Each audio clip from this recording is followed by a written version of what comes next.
Welcome to another episode of Keep It Science. I'm your host, Dr Nick Gaunt, CEO of Acorn Scientific Marketing and an avid promoter of open science.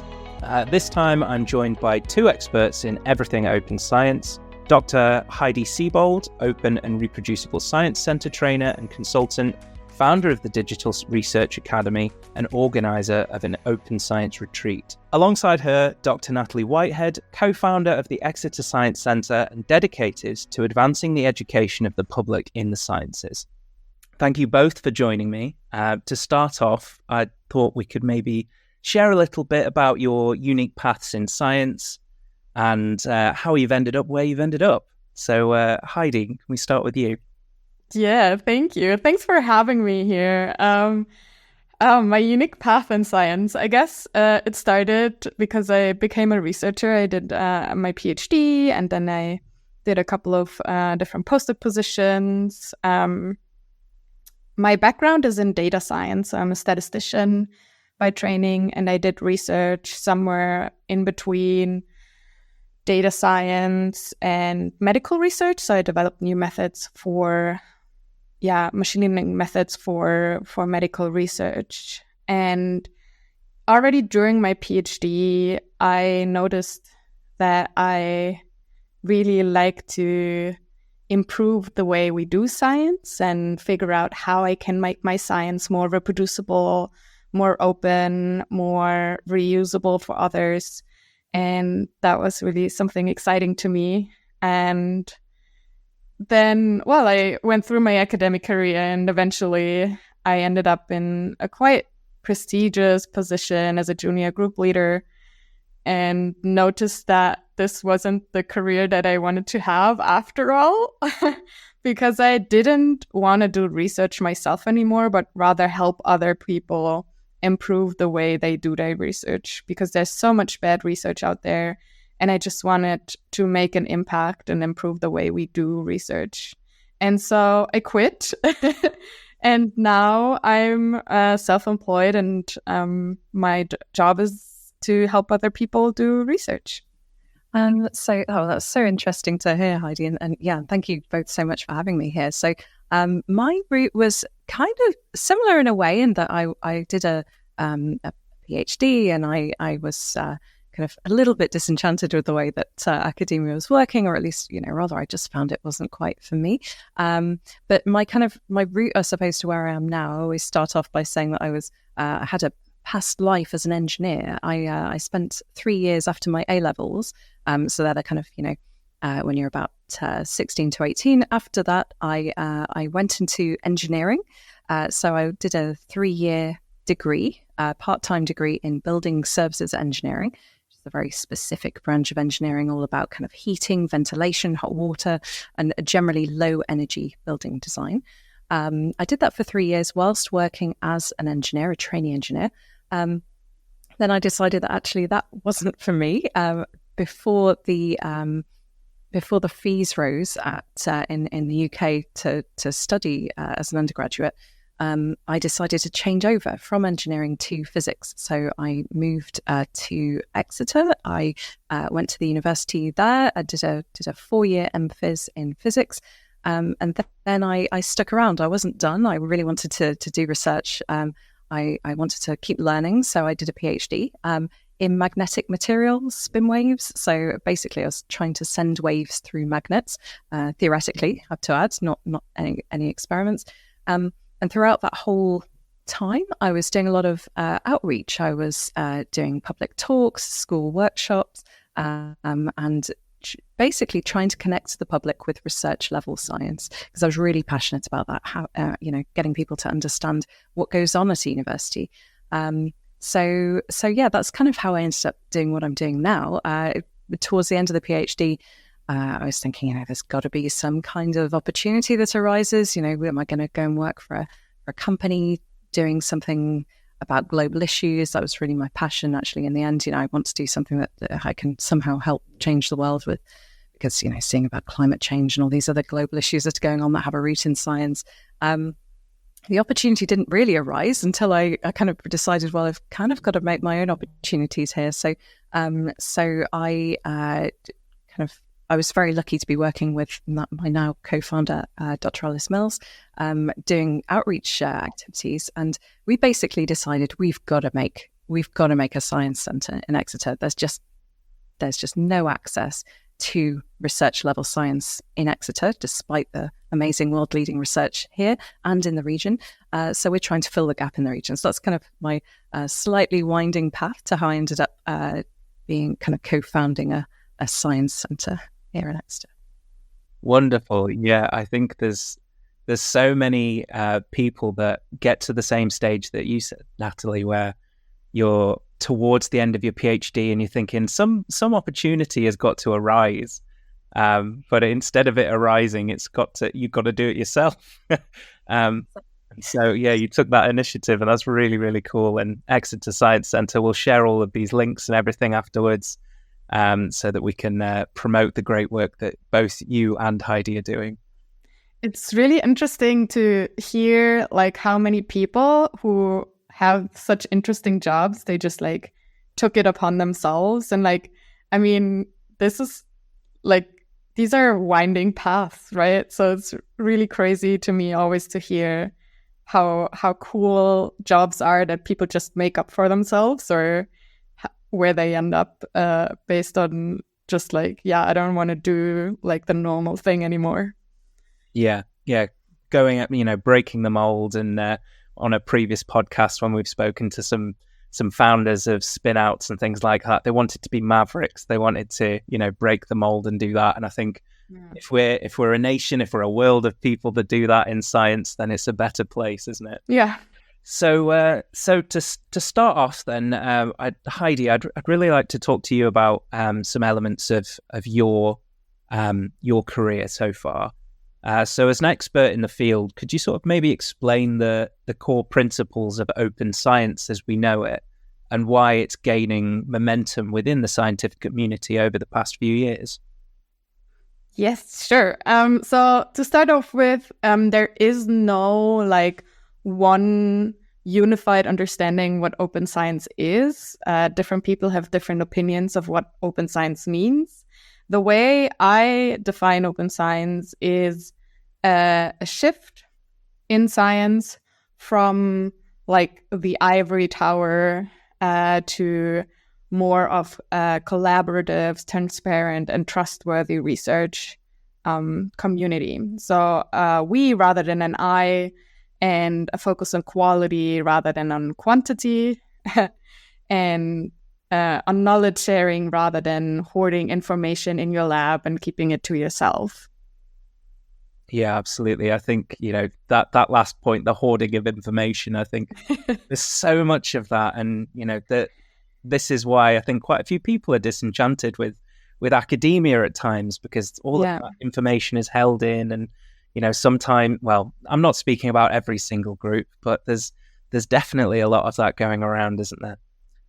Yeah. And I think because you also asked about like why it's gaining momentum, I think that's one of the reasons is a lot of people are seeing that and they want the change. They don't want to be in the ivory tower anymore, especially the early career researchers. When I talk to master students, for example, they're like, oh, I thought science was the way that you describe open science. I thought that was just science, right? So, yeah. Yeah, I suppose with, the increase and different ways we can communicate science within on social media and things like that, we've now got a clearer view of what science should look like. So maybe that's a positive for social media, which there's not too many these days, but that's a big positive there, I guess. That's true. So what kind of challenges have you observed in implementing your practices of open science, and how do you think the community can overcome challenges like this? Yeah, so one of the discussions that we keep having over and over again is on incentives in the academic system. So I think that's the main hurdle that we're up against. If you want to become a professor, have a career in academia, you're evaluated based on how many papers you publish in prestigious journals. So it's a lot about measuring the quantity and measuring the prestige, and not really looking into what your actual research has been and what you've done beyond writing papers. So if you've done maybe science communication, or if you've done really good trainings for other people, these are things that aren't seen as much. And also, if you've published open data sets, or if you shared your code with the community, these are usually things that are not yet measured and seen as something that's also contributing to something that makes you promotable and makes you into a person who deserves to have a career in academia. So this is one of the main things, and there's lots of initiatives that are trying to change that. Quora being probably the most prominent one at the moment. The other hurdle is it's actually really basic. It's really hard to do open science because you have to think about a lot of things. Let's say you are doing a research project and you're collecting data, and you want to do open science, so you want to share that data online for everyone to reuse. Then there's lots of questions to be answered. Who owns the data set? Do you own it as the researcher who's collected the data, or does your university? What are you allowed to do with the data? What are maybe questions around data privacy? So not every researcher collects data from humans, but if you collect data from humans, then you need to ask them permission to share the data online. That's maybe different if you're working in other fields and collecting data of trees. But even there, I've heard scenarios where, like, if it's a very rare species that you're doing research on, for example, a very rare flower, you also maybe don't want to share all the information because some people might want to pick that flower.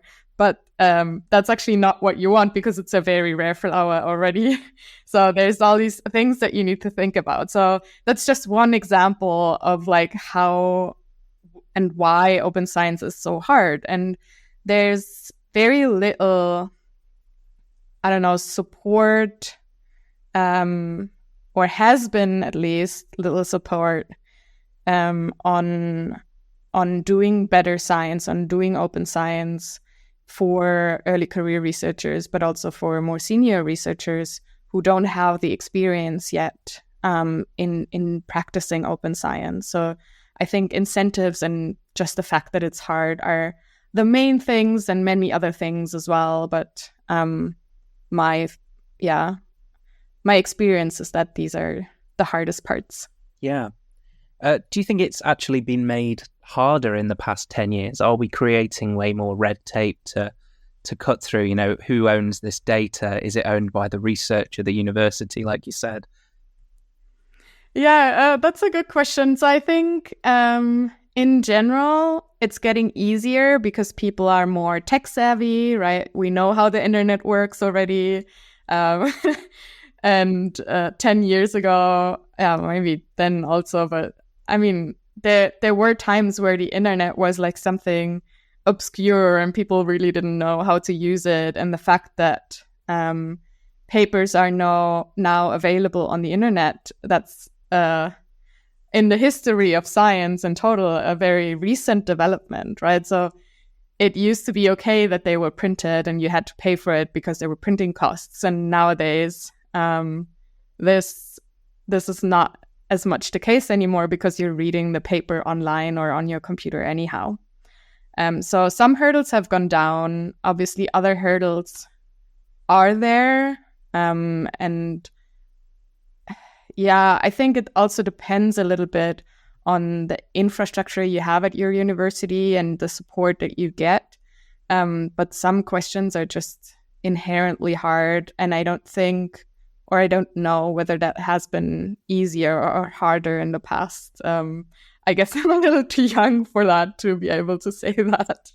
Yeah, I suppose, Natalie, I'd love to bring you in on this one as well, on your experience about through universities and putting research out there.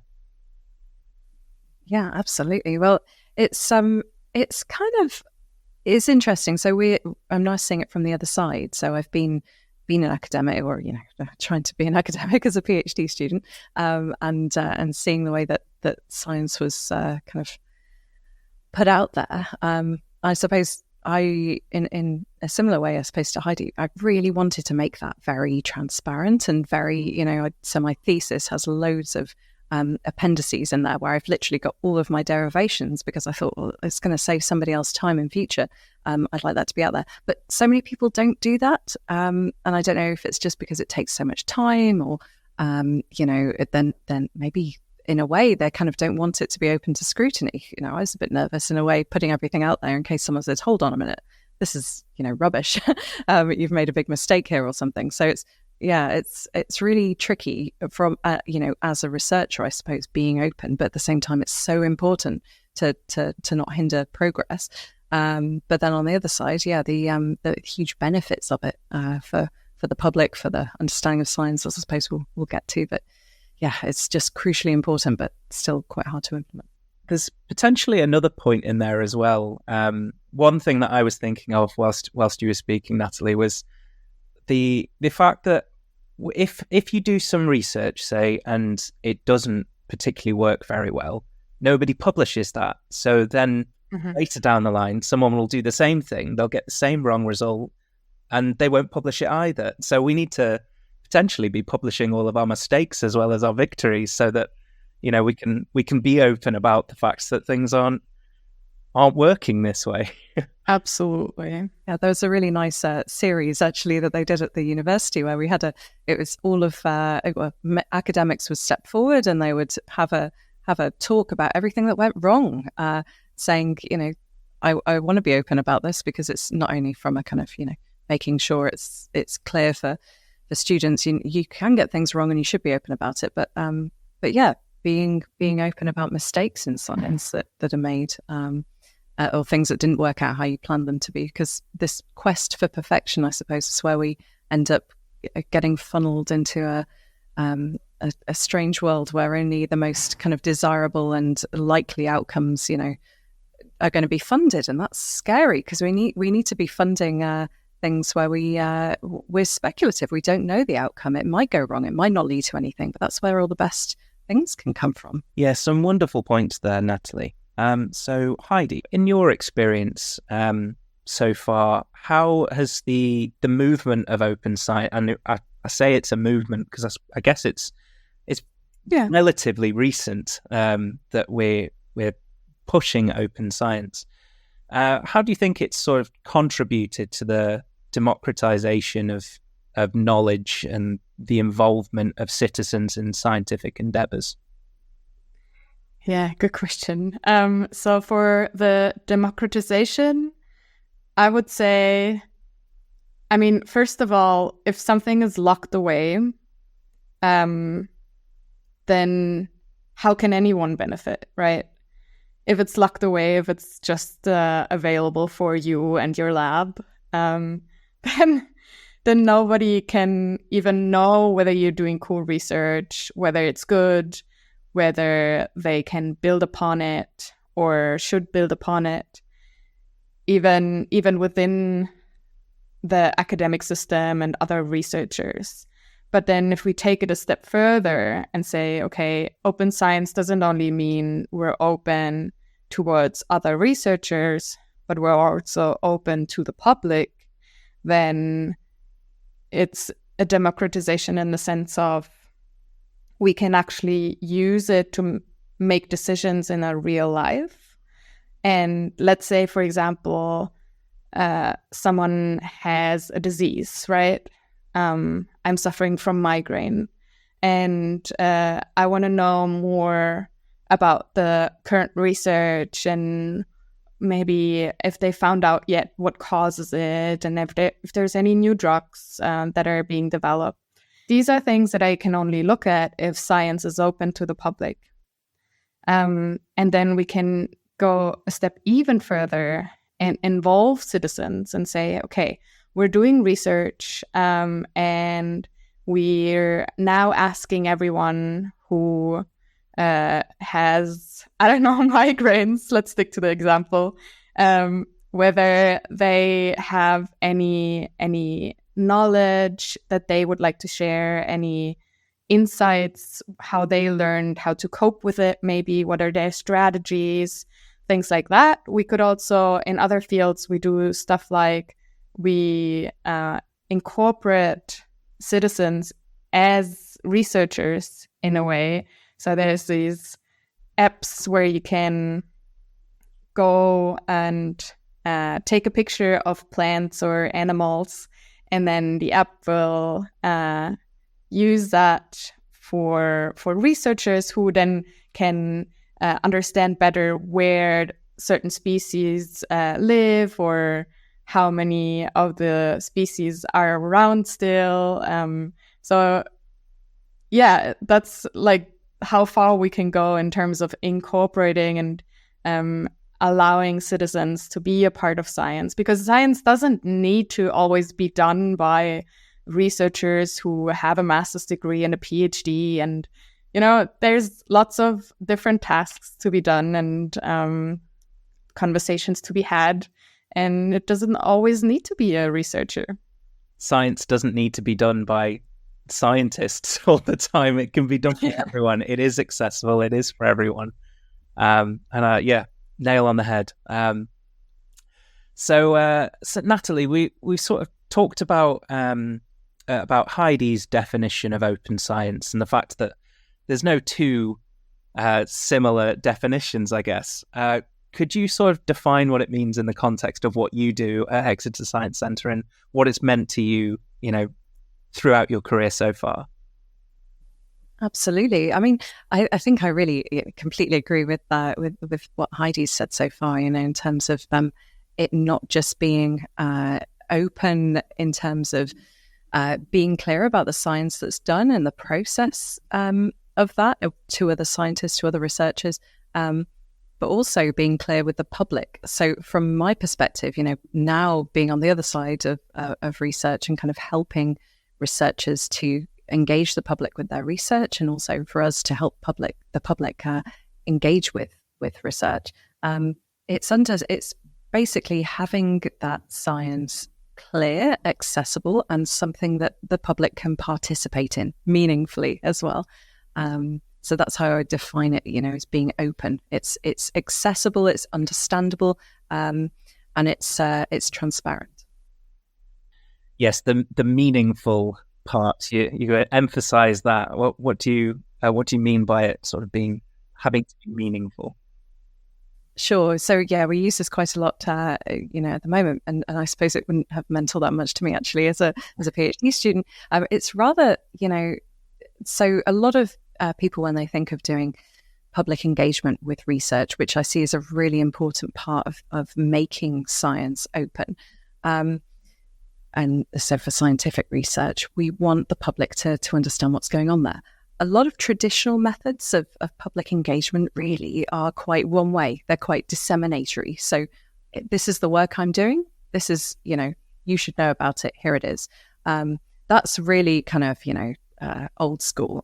These days, there's a real movement, thankfully, in the kind of public engagement and science communication, I suppose, kind of industry or specialisms, where we, of course, the public don't want to know every little bit about it. There's certain things which aren't relevant, or they're kind of, you know, do they really need to know about that? Do they need to know about the intricacies? If I'm picking, for example, of my own research, do they really care about all the kind of, you know, nitty gritty details that I was doing in terms of the computer modeling I was doing and the you know, the derivations, the algebra and stuff like that? Probably not. But what's meaningful for people? What's relevant for them? What should we be communicating with them? But also, so, you know, that's one side of things in terms of making it meaningful. But also, it's how could people get involved? How could it benefit them? So maybe there are some people who, you know, they just want to learn about it. This is great. You know, I'm interested in the research you're doing. Tell me about it. Let's have a discussion. So that's one way. But there's also, like Heidi's said, you know, maybe people want to get involved in it. They want to contribute. It doesn't have to be something that's done by researchers. Knowledge is something that can be gained and developed through by anyone. You just need to be meticulous. You need to be clear, transparent, open source. So yeah, I think that's what I mean by meaningful. It has to be relevant for people and actually not just kind of a tick boxing exercise in a way. We want it to be a really valuable experience for the scientists, for the researchers who are engaging with the public, but also the public themselves. Yeah, that's again, nail on the head. I suppose, science communication no longer being just one way is a great pull quote from that. At the end of this podcast as well, give you all of the details for how to follow along with the journeys of both of our guests today. But before we move on, we'll just have a quick word from one of our sponsors and friends. Don't go anywhere. Strange by Nature, your guide to the strange, weird, unbelievable, and improbable wonders of the natural world. They make the sound by vigorously rubbing their penis on their abdomen. Oh, yeah. Oh, my gosh. Then at night, they come out and crawl around your face and mate with each other. Oh. But Sorry, get this. I would like to sleep tonight. As naturalists, let's face it, we find something dead, we go and we poke it with a stick. I did that with the deer like 3 weeks ago. As you do. Rachel, no. You weren't paying attention. Blood and mucus. Oh, right. Sorry. All right, this episode is going off the rails. This is the quality content people come here for. Strange by Nature podcast was chosen as one of the best science podcasts of 2021. Come join the fun wherever you find your podcasts. Hello, we are back for Keep It Open, discussing open science with Dr. Natalie Whitehead and Dr. Heidi Seibold, two experts in the area. Heidi, I'd like to open up the second half of this podcast with a broader question to you and then bring Natalie in on the topic as well. How do you see open science playing a role in sort of breaking down the barriers between the traditional scientific institutions and the wider public? Especially in the context of your work? Yeah, so in the context of my work, open science is all about improving the quality of science and sharing with each other the knowledge that we gather, right? So I help researchers do open science in practice, step by step, how to make your data available, how to write code that you're not ashamed of and then also upload to the internet, how to also work in a collaborative way, how to give feedback to each other, how to also not be afraid of having the tough conversations that revolve around like the fact that we're all human and make mistakes, right? So in my work, we really talk about these little steps, getting more organized and feeling comfortable in opening up our research. And that, I think, is the first step that we need to take in order to then be able to go out into the broader public. Because if we don't even feel comfortable discussing with other scientists, how are we ever going to feel comfortable sharing our research with the public and discussing it with the public, bringing the public into it? So I'm at this first step. So it's really cool actually that Natalie is here and can talk more about the second step. If we feel comfortable with opening up our research, what we can then do in order to break down the barrier between the traditional scientific institutions and the wider public. Oh, I'd absolutely agree with that. It's just, getting it right in the universities and the research institutes, just being comfortable with sharing and getting things wrong and being open, but, being rigorous and being honest is really important. And then, having that engagement, that regular engagement and real engagement with the public. So it's not just, or we'll wheel out the scientists for a particular event and we'll tell you about the research that we're doing, and then we'll retreat to our ivory towers. Ironically, the physics building at the University of Exeter is an ivory tower. I really struggled with that, actually, as an undergrad and a postgrad doing outreach. So it should be something. There's a regular dialogue, a real dialogue between researchers and scientists in general, and the public, and science centres are the perfect venue for having, and other places, community centres, but it's like it just has to be a regular part of culture. That's what we're seeing. Science should be seen as an important part of culture. As a result, there needs to be opportunities for the public to engage with that regularly, just as they would go to any other cultural event, a comedy night or a theatre show or movies or anything like that. But again, so what would you say is the sort of one thing that you could highlight for scientists and citizens to do towards open science? Because obviously you can't do everything.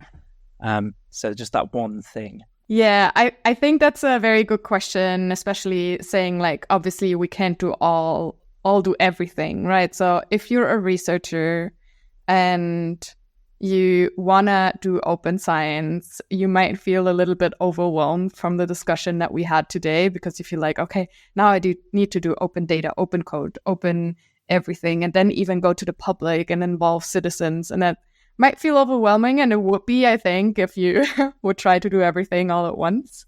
What I always recommend is to take one step at a time and see open science not as something that is binary. So it's not either open science or it's closed science, but rather it's a spectrum, and we're somewhere on that spectrum, and we can take one step at a time and moving more up the ladder, I guess. And one thing, if I had to highlight one thing, I would probably say, if you're a researcher and you want to do more open science and you feel maybe isolated in your group because other people are not doing it, then find other people who are, because that's one thing that helped me a lot, is getting involved with other people who are interested in open science and opening up and doing good research, and then learning from them how to do different things. And yeah, so there's lots of cool initiatives. There's groups like that call themselves Reproducibility, or in the UK, there's the Turing Way. It's an online book, but it's also a community around reproducible and open research.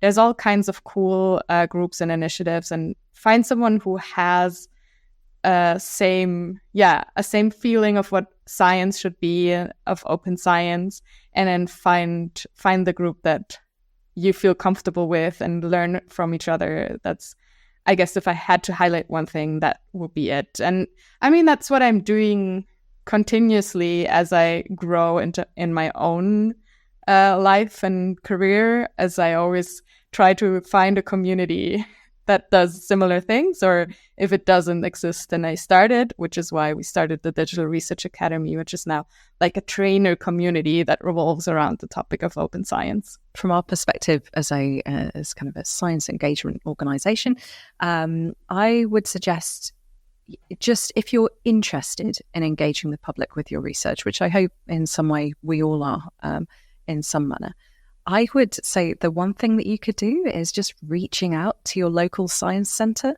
They'll probably be really delighted to hear from you.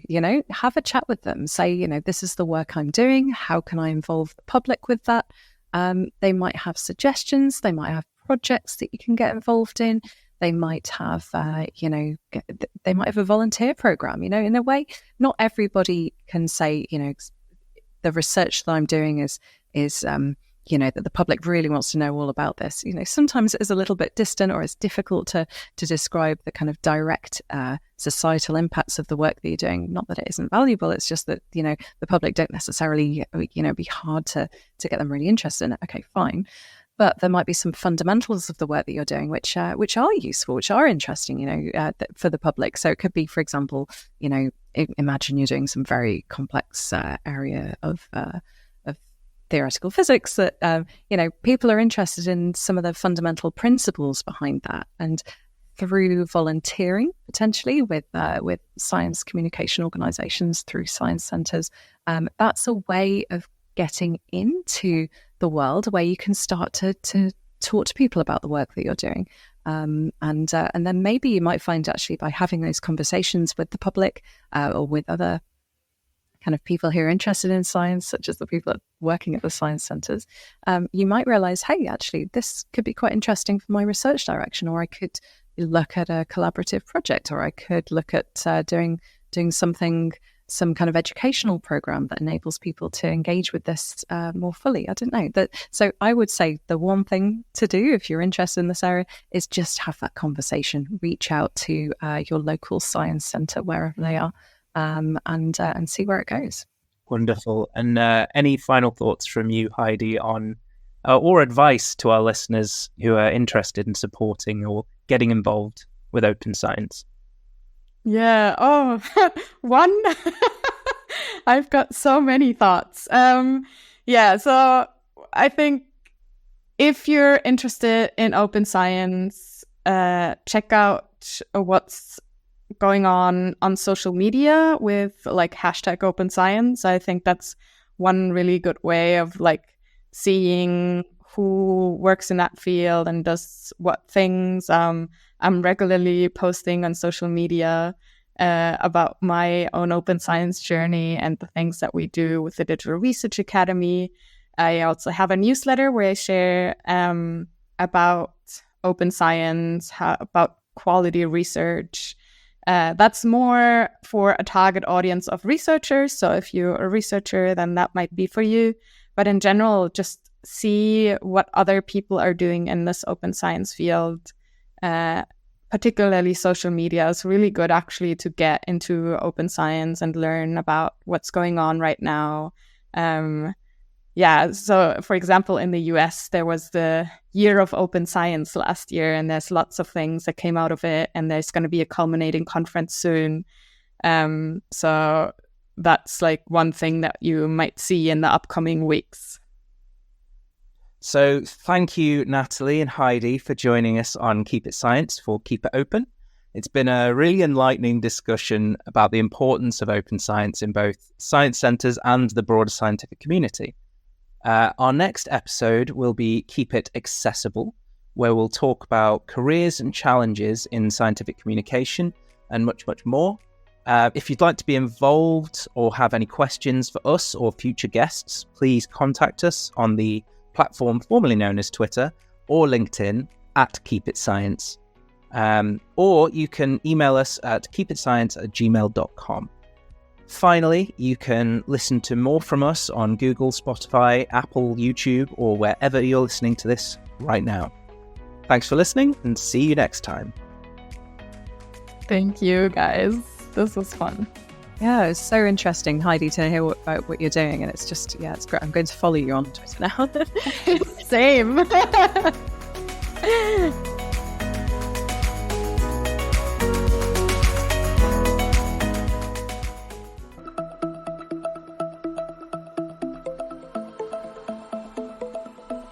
Science. What is it? Who does it? Why does it matter? The Science Night podcast answers these questions by giving scientists a place to tell their story.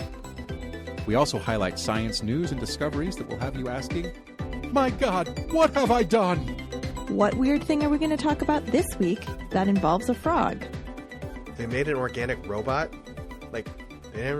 Didn't they see The Matrix? Join us every other Friday, wherever you get podcasts, and at scinite.com.